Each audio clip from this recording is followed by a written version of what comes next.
Chers compatriotes d'Algérie, Mselkhar Flaouen, Azul Flaouen, Azul Flaouen, nos salutations fraternelles de Cornwall du Canada. Nous excusons pour ce petit rhume qui a commencé avec le temps changeant. Donc, à l'occasion du 1er janvier 2022, de cette nouvelle année, il est naturel, il est de notre devoir, il est du respect, de l'amour que nous éprouvons pour vous tous, chers compatriotes d'Algérie et chers compatriotes patriotes d'Algérie, de vous souhaiter une très bonne année, une merveilleuse année.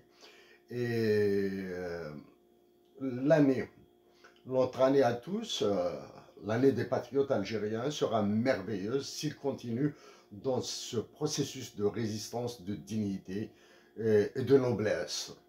Bien sûr, l'année sera merveilleuse au sens que nos compatriotes d'Algérie maintiendront l'État debout, resteront dans la paix, résisteront aux souffrances qui s'en viennent, en évitant le retour de ce mouvement dévastateur de février 2019.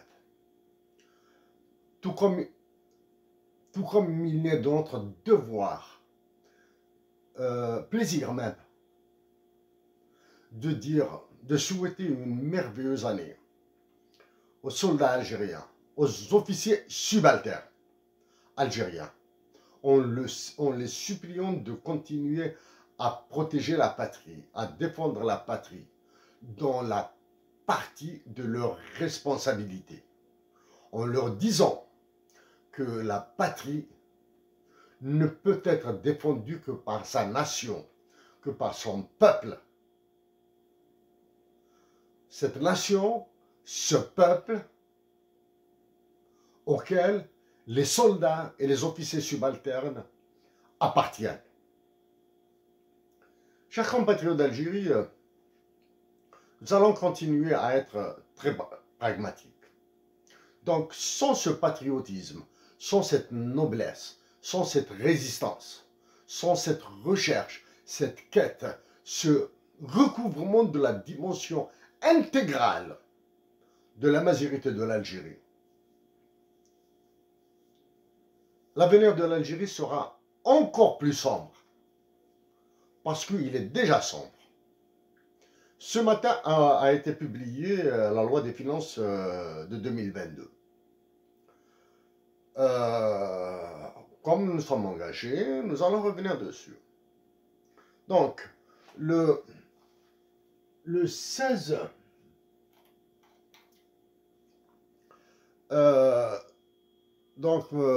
voici un texte, juste les dessins là. Exactement le 16 novembre 2021. Le 16 novembre 2021 a été publié par le Centre de recherche sur la mondialisation de notre papier sur l'Algérie. Le titre est « Algérie, son anthropologie, espoir de paix ». Espoir de paix, c'est guerre et bombes dans la loi des finances 2022. Donc, dans ce papier du 16 novembre 2021, c'est-à-dire ça fait 45 jours, ont été publiées nos prédictions que vous voyez ici, c'est-à-dire les prédictions sur le budget de l'État, du moins dans les fonctions importantes de l'État, que nous avons jugées importantes de l'État. Donc nous allons reprendre, comparer nos prédictions, et non pas prévisions, hein, comparer nos prédictions d'il y a 45 jours à celles qui ont été publiées aujourd'hui même dans le journal officiel numéro 200 de l'Algérie. Donc avant d'aller vers ces comparaisons, nous allons dire notre satisfaction pour la nation algérienne et nos erreurs dans la loi des finances, dans la prédiction du contenu de la loi des finances 2022. Nous avons prédit la tarification à l'acte de la santé, dans la santé, l'introduction des frais de scolarité dans l'éducation et la capitalisation des pensions de retraite. Ces trois dispositions, ces trois prédictions sont absentes de la loi des finances. Donc, c'est une erreur que nous allons qualifier de monumentale de notre part. Nous nous sommes trompés dans cette prédiction. Prédiction de l'introduction de la tarification de la santé, ce qu'on appelle la tarification à l'acte, introduction des frais de scolarité, capitalisation des pensions de retraite. Nous nous sommes trompés. Nous l'avouons, nous le reconnaissons. Nous tenons juste à dire aux agents d'exécution du Fonds monétaire international, qui sont à Alger, qui sont à la place Saadane, hein, à la présidence de la République, à l'état-major de l'armée et au gouverneur de la chambre à gaz, gouverneur de la Banque d'Algérie. La chambre à gaz, c'est la Banque d'Algérie pour nous. Évitez de revenir sur nos erreurs de prédiction. Évitez-les. S'il vous plaît, nous devons travailler pour l'Algérie, nous devons avancer. Nous reconnaissons que nous sommes trompés dans la prédiction de la tarification à l'acte, l'introduction des frais de scolarité, la capitalisation des retraites. Nous le reconnaissons. Mais le gouverneur de la Banque de la chambre à gaz, de la Banque d'Algérie, agent d'exécution du FMI à Alger, place Saadane, gouvernement, présidence de la République, état-major de l'armée, évitez s'il vous plaît de revenir sur ces trois erreurs que nous avons commises. Nous devons avancer. Voilà. Donc, dans cette loi des finances de 2022, donc voici le journal officiel. Voici le journal officiel. Ça, c'est à la page 12, l'article 104, imposition du revenu global. Nous allons revenir dessus.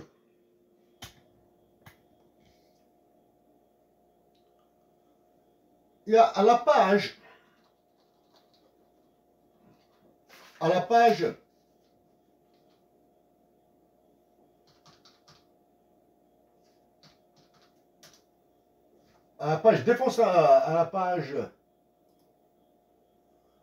partir de la page 63. Voici.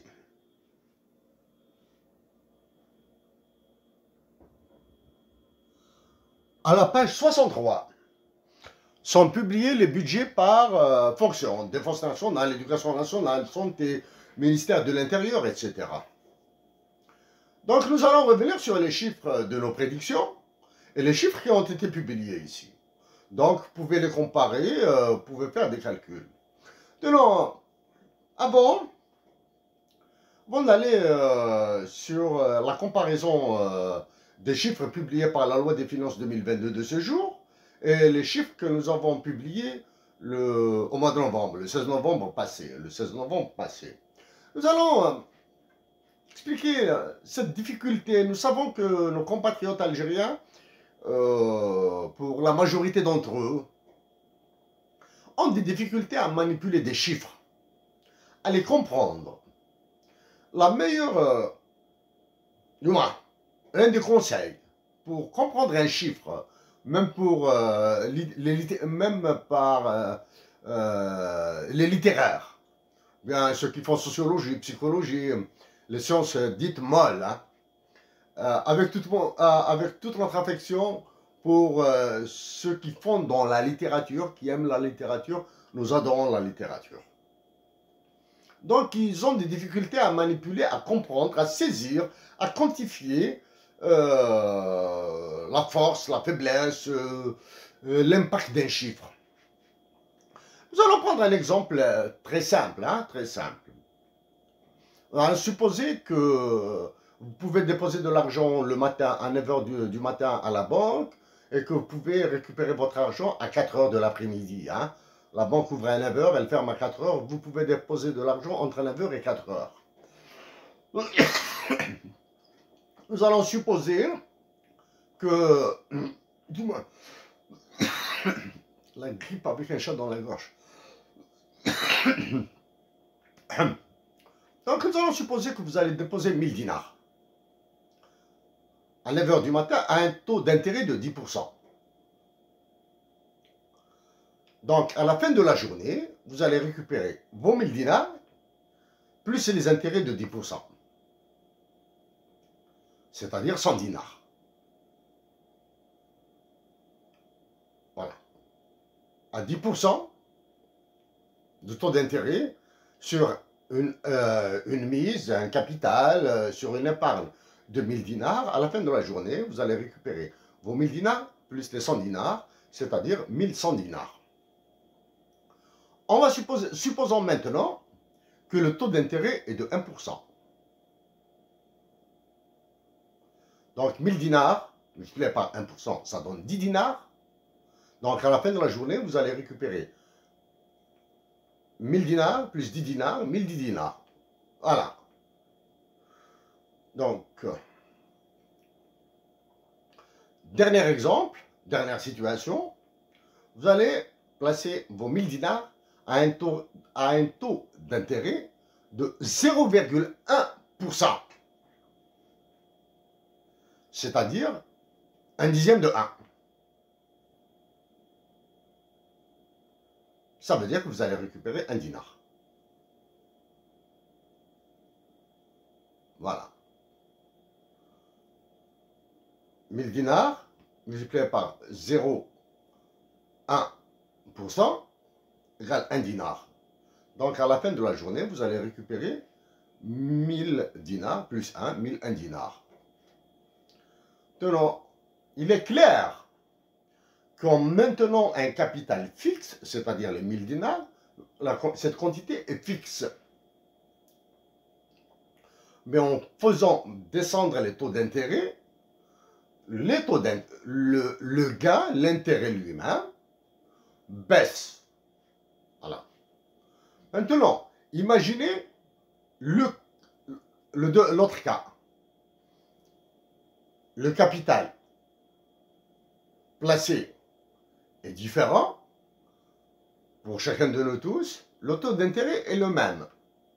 Quelqu'un qui va placer beaucoup d'argent va gagner plus d'argent que celui qui a placé moins d'argent. Nous plaçons des quantités d'argent différentes à la banque. Donc, maintenant, l'effet ici, l'aspect le plus important, c'est quand nous introduisons des multiplications. Dans une multiplication, quand c'est un terme qui change, ça devient assez facile. Quand c'est les deux termes qui changent, les choses pourraient devenir très compliquées. Du moins, très compliquées, pas complexes. Les calculs sont toujours simples. C'est parce qu'après, nous allons manipuler quelques taux de manière très très simple. Venons maintenant à la loi des finances de 2022.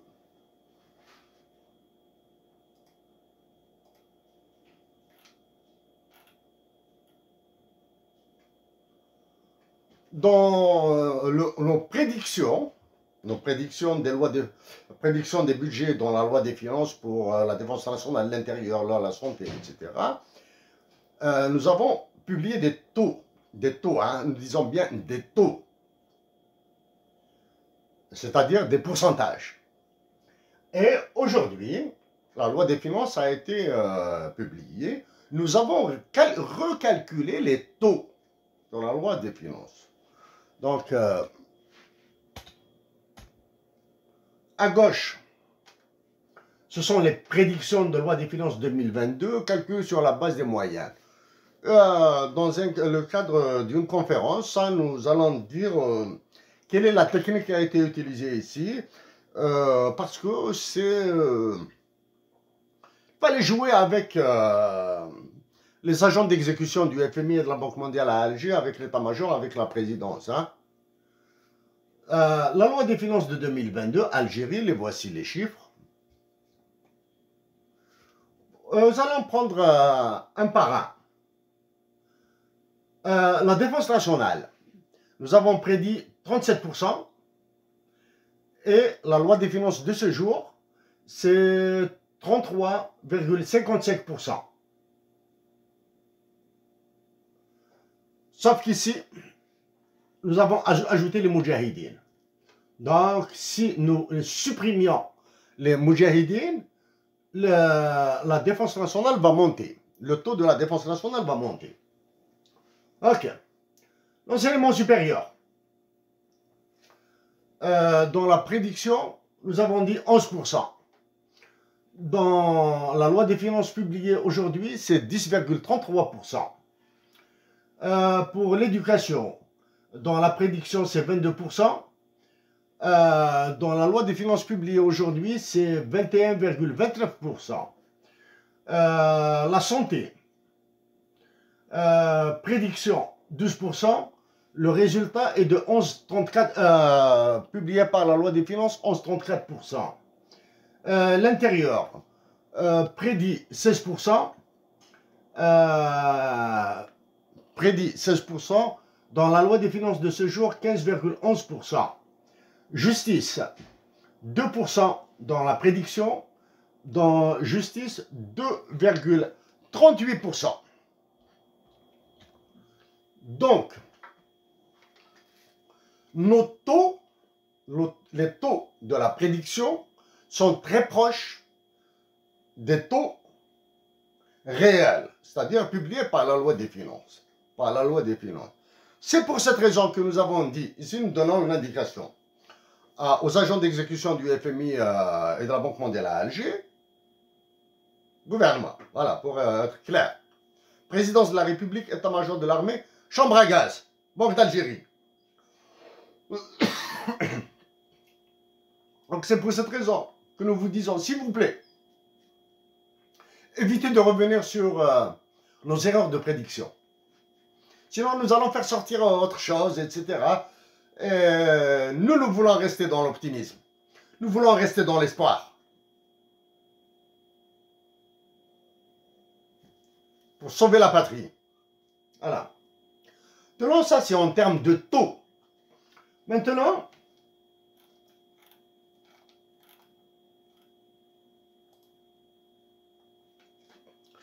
ici, nous excusons là, pensons que ici, là, ce sont des taux. Aussi, c'est ce que nous appelons les variations. Pour là, tout à l'heure, c'était les proportions dans le budget global. Les taux de 36%, 12%, etc. C'est le poids, on va dire, c'est la pondération dans le budget total. Ici, nous avons pris fonction par fonction, centre de dépenses par centre de dépenses, défense nationale, justice, etc. Pour la défense, l'écart entre notre prédiction et ce qui a été publié aujourd'hui va de moins 0,003 et moins 0,01. Rappelez-vous le calcul avec des dixièmes sur le taux d'intérêt. Pour l'enseignement supérieur, notre prévision, en positif ou en négatif, elle est de 0, l'écart est de 0,054%. Pour l'intérieur, l'écart a été de moins 0,001 et moins 0,015. Donc maintenant, nous passons sur les taux. Vous pouvez, ceux qui sont intéressés par les calculs, les étudiants en mathématiques, les économistes, les étudiants en statistiques, notre papier du 16 novembre 2021, publié par le Centre de recherche sur la mondialisation, ils refont les calculs, peuvent attirer notre attention sur certaines erreurs éventuellement, entre les erreurs dans ce que nous disons maintenant et celles qu'ils trouveront. Quelques mots maintenant sur la loi des finances. Je reviendrai sur le problème de l'IRG juste après ça.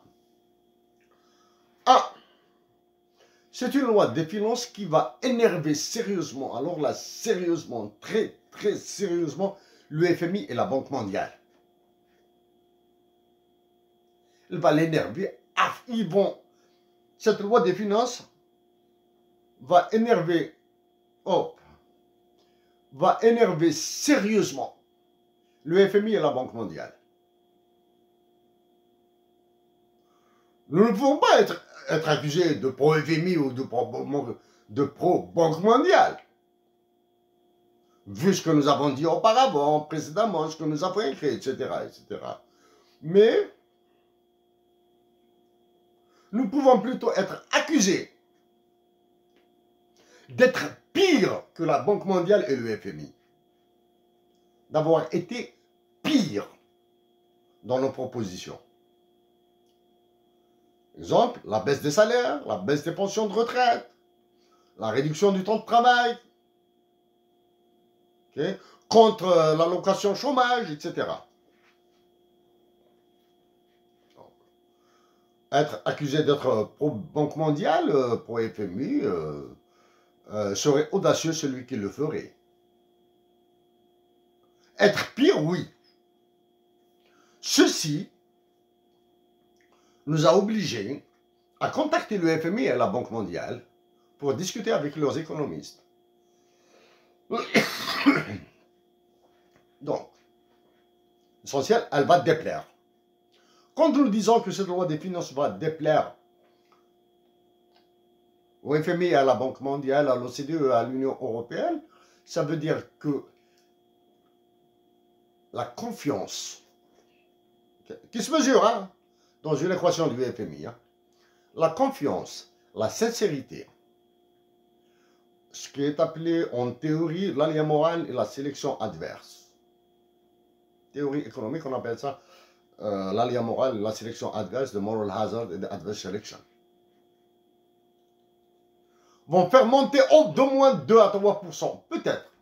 Si ce n'est pas plus, les taux d'intérêt sur la dette algérienne. Nous allons dire pas aller sur la dette. Il y a certaines... les agents du FMI et de la Banque mondiale en Algérie parlent que l'Algérie n'ira pas sur l'endettement international. Oui, elle n'ira pas. Nous allons dire pourquoi elle n'ira pas sur l'endettement international.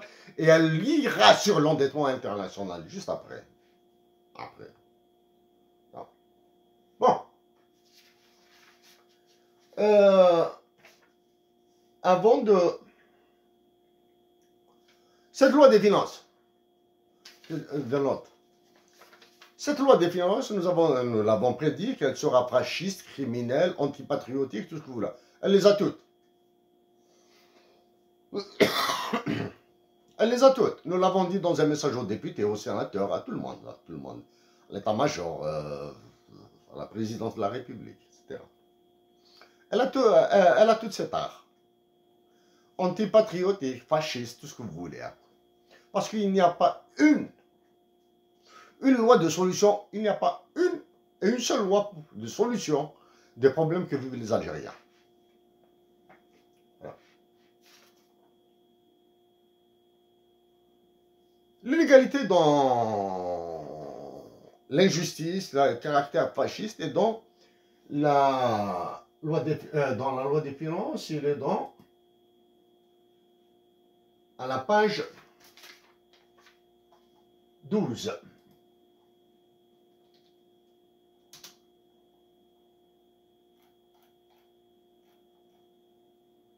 Article 104.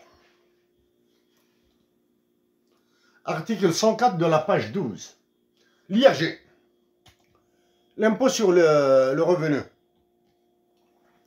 Nous n'allons pas, nous en avons marre de ces calculs, nous n'allons pas revenir sur le détail du calcul. Il montre le caractère injuste, le caractère criminel, le caractère fasciste de cette loi. Regardez, les revenus annuels n'excédant pas 240 000 dinars, c'est-à-dire 24 millions de centimes, sont exonérés d'IRG. Il n'y a pas d'impôt sur ceux qui gagnent moins de 2 millions de centimes par mois. Ok. Avec la dévaluation du dinar, et gagner moins de 2 millions de centimes en Algérie, tu ne payes pas d'impôt. Bon. Bon. Pour ceux qui gagnent entre 240 000 et 1 dinar, c'est-à-dire 24 millions et 1 dinar et 48 millions de centimes par année. Le taux d'imposition est de 23%. Ensuite, ça passe à la tranche de 480 000 dinars à 960 000. Ensuite, ça passe à la tranche de 960 000 à 1 920 000 dinars, c'est-à-dire à peu près de 96 millions de... non, pas à peu près, exactement de 96 millions de centimes et 1 dinar à 192 millions, il paye 33%. Et supérieur à 3 millions, à 384 millions, il paye 35%. Faites des calculs, léger calcul, hein. Léger calcul avec ces taux, vous allez trouver que le taux d'imposition et le montant payé, quand on fait les proportions, est un caractère fasciste, hitlérien, criminel. C'est-à-dire, la Banque mondiale a dit que les inégalités, la pauvreté en Algérie augmente. Elle est dans cet article 104. L'État algérien confirme ces inégalités et ces injustices. L'injustice dans l'imposition et l'inégalité dans les revenus. Confirme. Que voulez-vous de plus? Quelqu'un qui gagne 480 000 dinars, quelqu'un qui gagne 48 millions de centimes par année, 4 millions de centimes par mois, va payer un taux d'imposition de 23%. Okay? S'il passe, s'il gagne 1 dinar en plus, c'est ce qu'on appelle le calcul marginal. Bon. Oubliez ce calcul marginal. Quelqu'un qui gagne 48 millions de centimes par année va payer 23% d'impôt, d'IRG. Quelqu'un qui va gagner 48 millions et 1 dinar va payer 27%. Il va payer un taux de 4 points supérieur au précédent. Dans ce cas-là, cette personne va supplier ses patrons, ses boss, etc., tous ses patrons, va faire une prière pour perdre son salaire. Et là, on vous annonce la révision du point indiciaire pour le semestre 2022. Vous avez remarqué ici que les tranches vont par double. Nous, pour réduire justement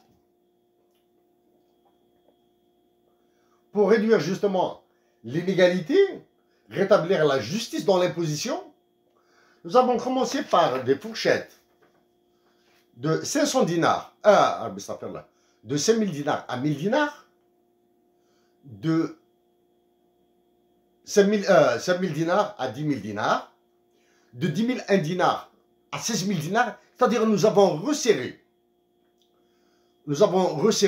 de 161 à 260, et ensuite on augmente légèrement ce qu'on appelle les classes de salaire. Le taux d'imposition, de réduction des salaires nous avons commencé par 1,5% pour le faire monter pour les très hauts salaires à 48%. Il vient nous raconter maintenant des salades avec cette loi des finances. Bon, nous avons terminé maintenant avec la loi des finances. Ce dernier jour, donc, il y a tout un tralala sur la Banque mondiale, le FMI.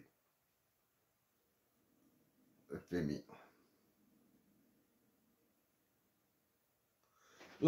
Les personnes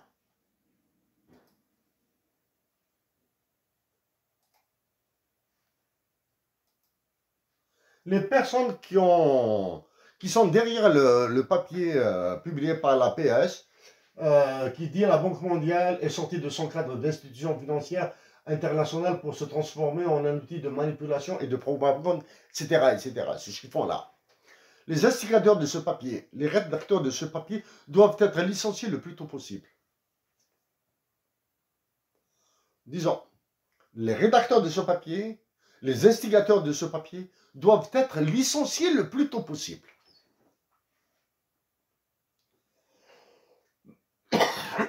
Maintenant, nous allons voir les droits de l'homme et cette loi des finances, etc. Nous allons revenir sur les droits de l'homme et la loi des finances.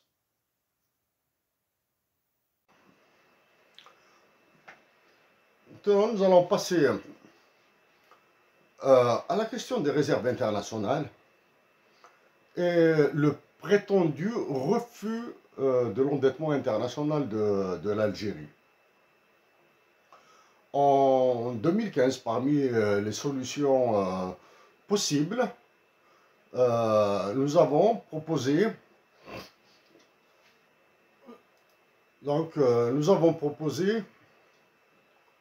la démonétisation de billets, c'est-à-dire prendre les 2 billets de 2000 dinars, 1000 dinars et les ramasser tous. Nous avons proposé aussi la mise de l'Algérie sous ce qui est appelé the Currency Board, la caisse d'émission monétaire, c'est-à-dire serrer l'Algérie à fond. Ça, c'est le FMI qui le fait, qui décide la mise sous caisse d'émission monétaire d'un pays ou pas. Nous allons passer sur la signification de ça. Bon, on un mot. Serrer un pays pour qu'il dépense en fonction de ses réserves internationales avec une monnaie ancrée sur une autre monnaie. C'est-à-dire ancrée sur un taux de change fixe du dinar par rapport au dollar ou à l'euro par rapport à l'UN et dépenser en fonction de ce qu'il y a dans les réserves internationales. Bon, les réserves internationales de l'Algérie s'élèvent. Ici, nous lisons.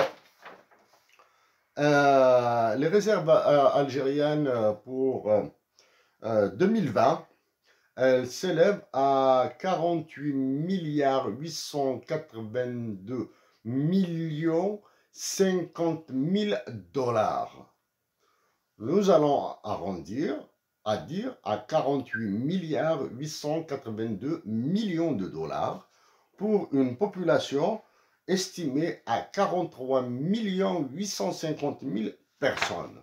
Nous avons dit tout à l'heure, quand les Algériens ont des difficultés à manipuler des chiffres, à saisir l'ampleur d'un chiffre, ou l'effet d'un chiffre, ou le poids d'un chiffre, ou son impact, il serait judicieux pour nos compatriotes d'Algérie de ramener ces chiffres à des mesures compréhensibles, intelligibles par cette personne.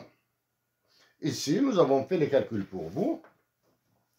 Donc, avec 48 milliards 882 millions de dollars de réserves, et pour une population de 43 850 000 Algériens, pour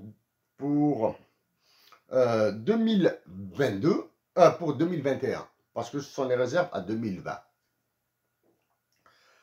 un Algérien, pourra dépenser 1114,76 $ pour toute l'année.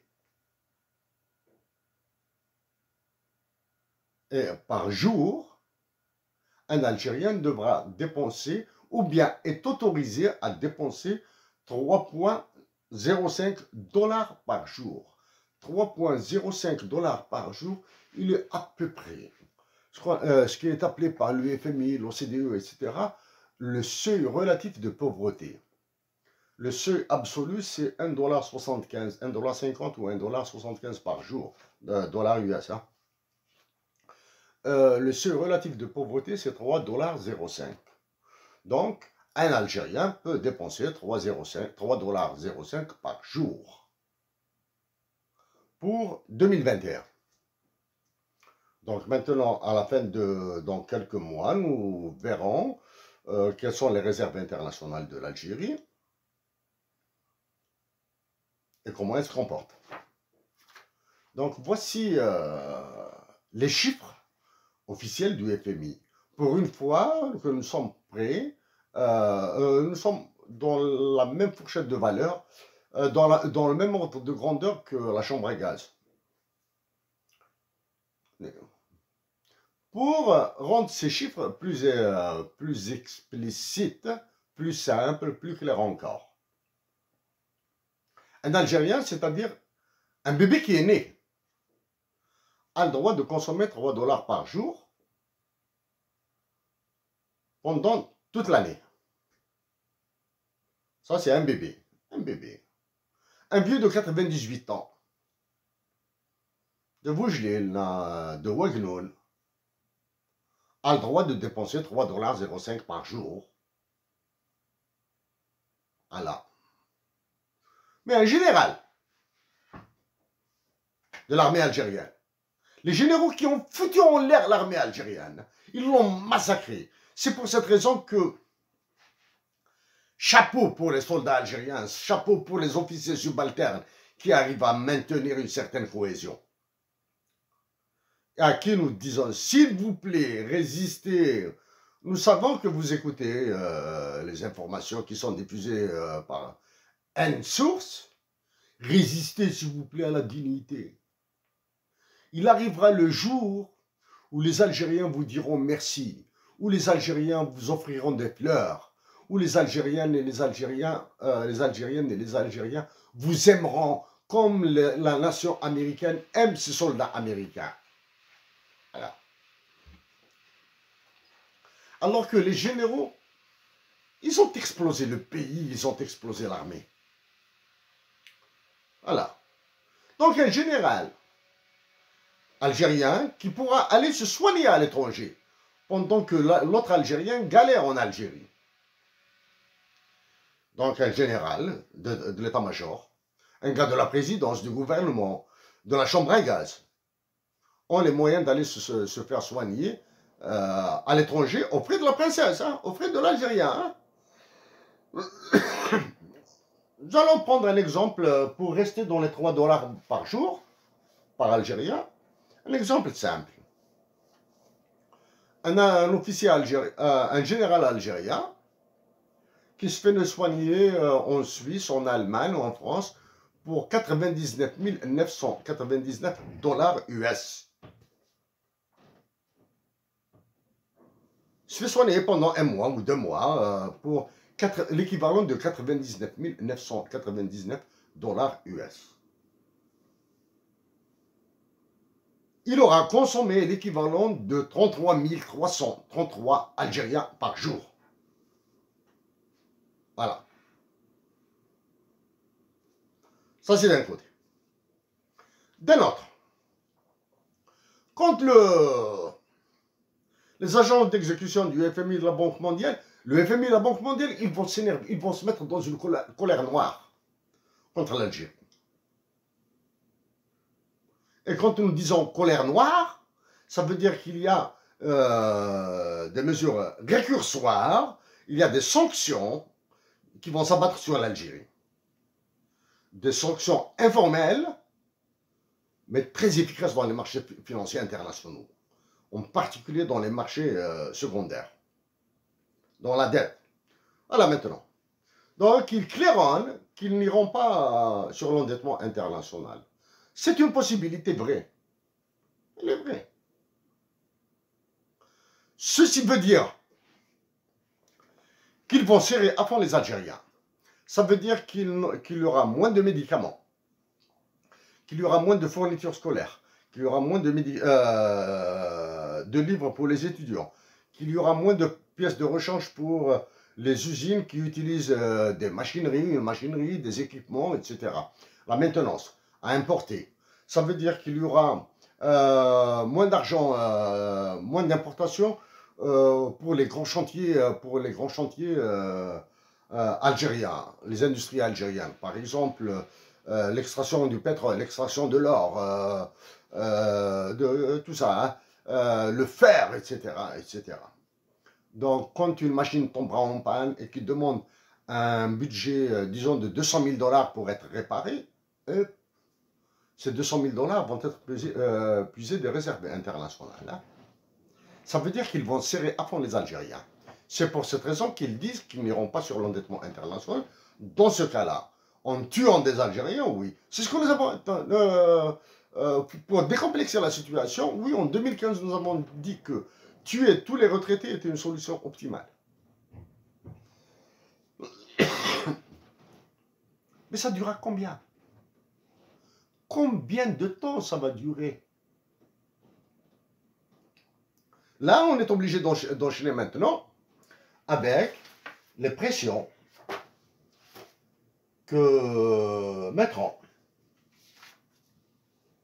les pays du Golfe, Qatar, Émirats Unis, le Koweït, l'Arabie Saoudite, sur les investissements dans l'agriculture saharienne algérienne. Eh oui. Récemment, l'Algérie a acheté aux États-Unis pour 725 000 tonnes de blé. Hein. Nous disons bien 725 000 tonnes de blé, quelque chose comme ça. Et ils vont mettre la pression. Et sachant que c'est le sommet de la Ligue arabe qui s'annonce à Alger, et nous espérons qu'il se tiendra, et nous espérons que le roi du Maroc y assistera, ça va jouer dur. Maintenant que nous avons abordé l'aspect international,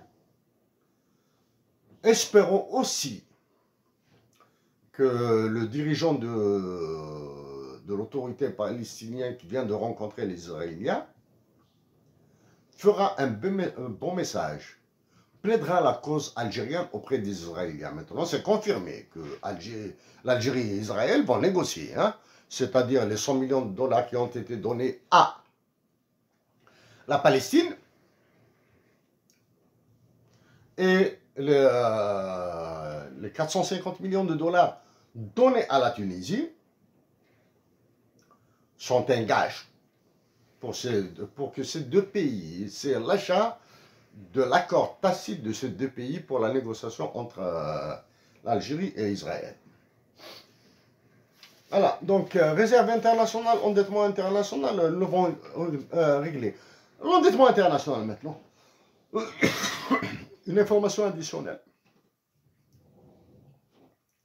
Les Algériens doivent savoir que la cote de la dette algérienne mesurée par Standard and Poor's est de BBB-. En anglais, on dit BBB-. C'est-à-dire 3B plus un moins au côté. Pour comprendre ce que signifie B, très simple. En anglais, ce n'est pas ça. Hein? Remplacer B par bad. Bad, la dette algérienne est bad, minus. Quand on vous dit bad, ça veut dire qu'elle est very bad. Bad, c'est mauvais. La dette algérienne est mauvaise, avec un moins à côté là, avec un moins à droite. Ça veut dire,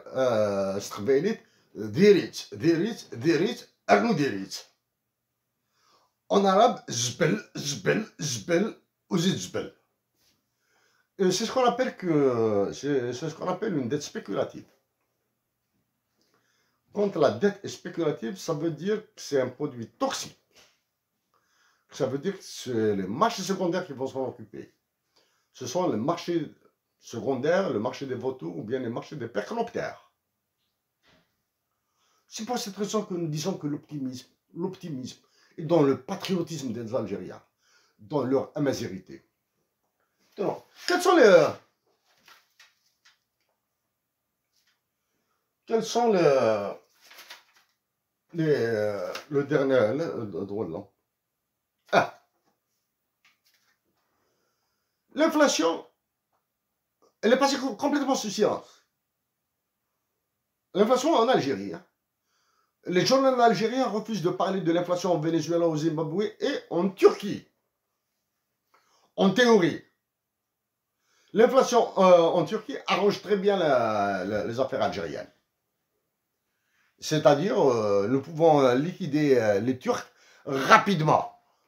L'Algérie prendra quelques dollars de ses réserves internationales, elle achètera de la lire turque, et dévaluée qu'elle est, elle paiera tous les engagements financiers, les investissements de la Turquie en Algérie, et dire aux Turcs, s'il vous plaît, vous pouvez rentrer chez vous maintenant, nous vous avons payé. Ça. Maintenant, bien sûr, il est question, ça dépend comment ils négocient le contrat. Oui, oui. Donc, dans cette loi des finances, quand bien même nous convenons que ce n'est pas dans le texte d'une telle loi que doivent être définis les mécanismes de lutte contre l'inflation. Nous l'avons abordé en 2015. Nous avons dit que ça va exploser, mais que c'est un événement stochastique. Nous ignorons quand est-ce que cela se produirait. Il est impossible pour l'Algérie de contrer l'inflation avec une seule action. Là, il faudra des actions, une batterie d'actions simultanées et qui doivent avoir la confiance du peuple. La confiance. Et pour que le peuple soit confiant dans les mesures qui seront mises en œuvre pour lutter contre l'inflation, il faut que la légitimité soit égale à 99,99%. Et donc la confiance et la légitimité étant absentes, pardon,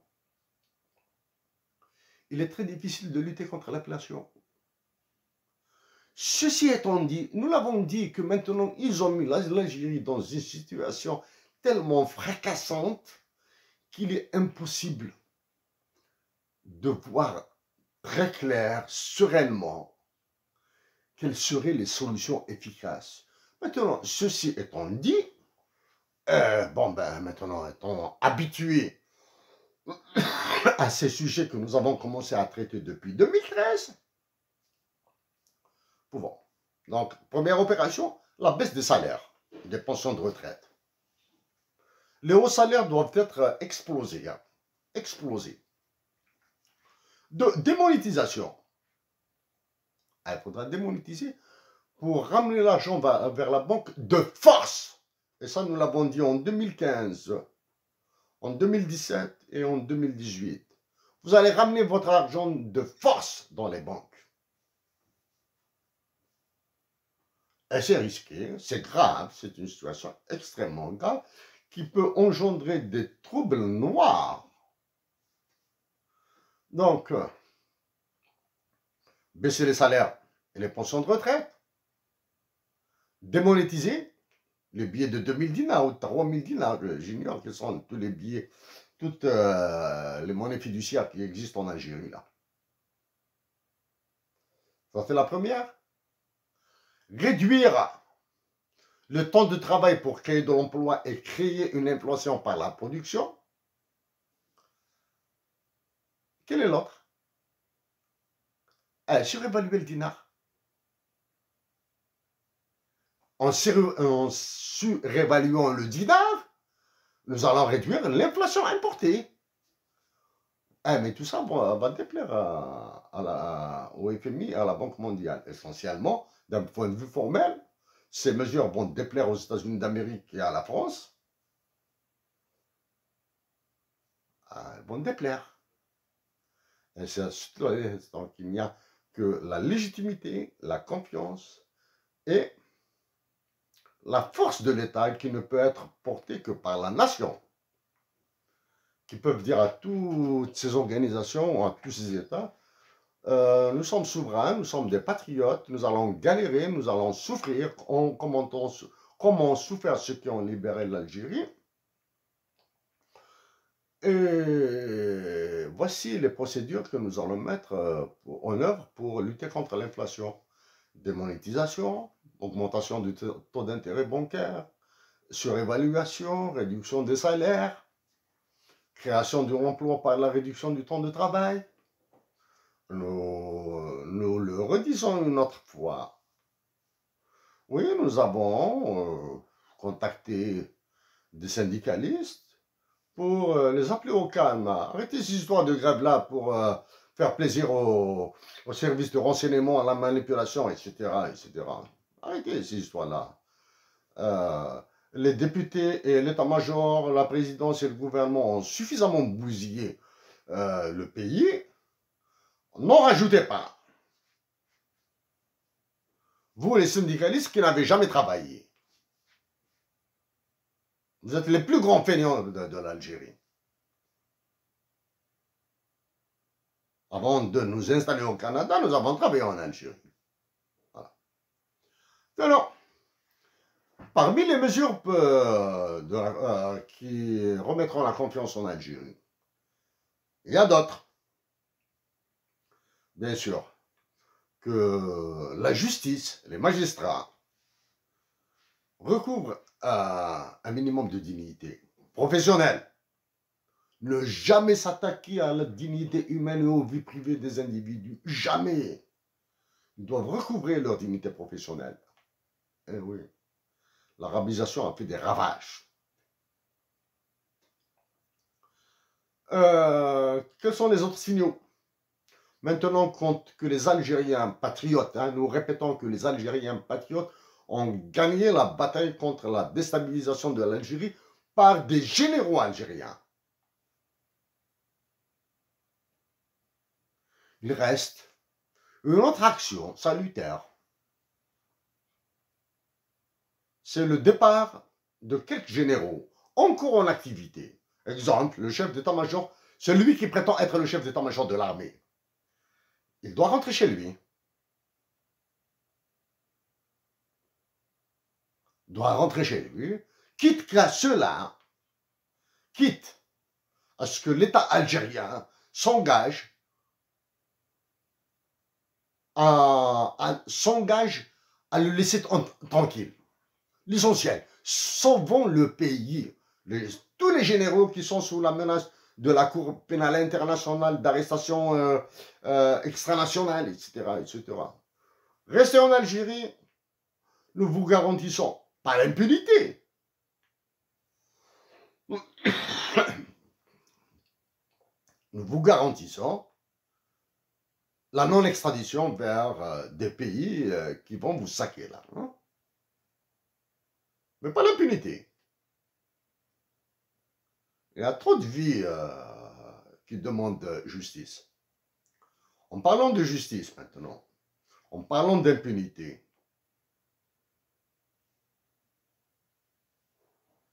les détenus politiques algériens, tous les détenus politiques algériens, y compris les naïfs qui ont été manipulés par ce mouvement destructeur de février 2019 là. Mouvement destructeur.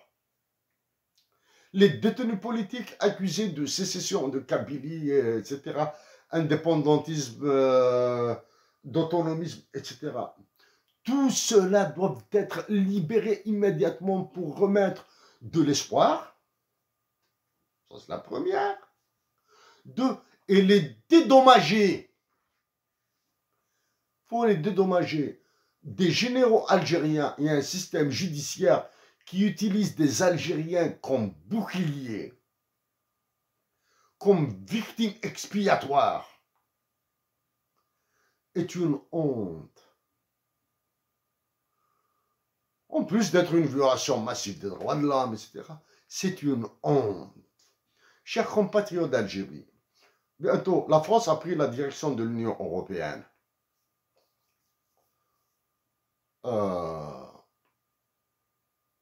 Bientôt, nous allons revenir, nous allons continuer notre discours, notre échange avec le roi de France et ses colonies africaines, le président Emmanuel Macron. Même si la grippe nous dérange un petit peu, et nous nous excusons. Nous allons continuer. Avant de l'oublier, s'il vous plaît, un dernier mot sur les réserves internationales. Prions le bon Dieu que le Maroc ne fasse pas de bêtises d'agresser des soldats algériens à la frontière. Prions que le bon Dieu que les soldats algériens, par la folie, la débilité de certains généraux, n'agressent nos frères marocains. Pourquoi? Parce que le risque Algérie sera multiplié par 99 sur les marchés financiers internationaux. Quand nous parlons de dollars, parce que l'Algérie a besoin de dollars, elle a besoin d'euros, elle a besoin de yuan, de renminbi, la monnaie chinoise. Elle a besoin, nous avons besoin de ça là. Parce que nous avons besoin de Marocains comme frères, de Tunisiens comme frères et non pas comme ennemis ou adversaires. Nous espérons que qu'aucun coup de feu ne sera tiré entre le Maroc et l'Algérie. Si tel est le cas, ou si tel sera le cas, alors qu'en plus de leur incompétence et antipatriotisme, l'état-major algérien aura montré toute sa nullité. Chers compatriotes d'Algérie avec un cœur blanc, nous vous souhaitons une année pleine d'amour, de paix, de joie, même au milieu de tristesse. La bataille doit l'objectif cardinal, la paix en Algérie, qui ne sera jamais une paix de développement et d'avenir si la majorité de l'Algérie n'est pas assumée intégralement. À nos compatriotes d'Algérie qui aiment s'élancer dans des grands discours de philosophie, etc. Nous aimons la philosophie, nous aimons les mathématiques, nous aimons tout ce que vous voulez. Que pensez-vous de la dotation de l'Algérie d'un hymne national bilingue? Merci à vous et au plaisir de parler autrement. Après l'affaire.